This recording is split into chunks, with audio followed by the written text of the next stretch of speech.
Lundi soir avait lieu le tout prestigieux Megala, l'événement mode le plus attendu de El Hani. Après l'annulation de la précédente édition en raison de la pandémie, ce retour était tout à fait particulier du fait des restrictions sanitaires imposées aux invités. Que ce soit Timothée Chalamet, Billie Eilish, Naomi Osaka, Amanda Gorman ou encore Rihanna, aucune exception n'aurait été tolérée, vaccin et port du masque obligatoire durant la soirée.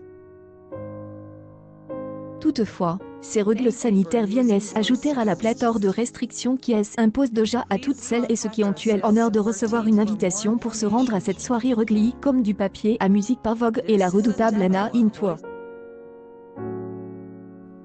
Alors voici quelques-unes des règles cardinales à respecter lors du Megala.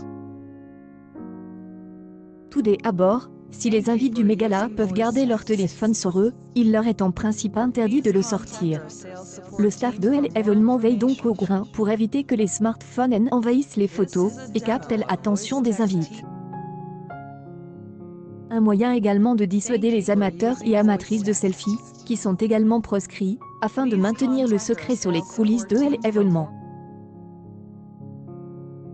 En outre, l'organisation du Megala impose depuis cette année un âge minimum de 18 ans pour les invités, relaye News.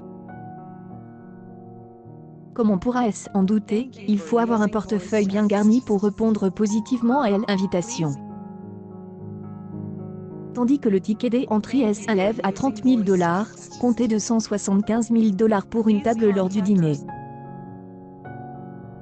Enfin, il faut savoir que quiconque refuse une invitation ne sera plus invité par la suite comme le notait Doja Page 6 il y a quelques années. On peut donc en conclure que Nicki Minaj, qui a décliné l'invitation parce qu'elle refuse de se faire vacciner pour l'instant, ne sera plus jamais conviée.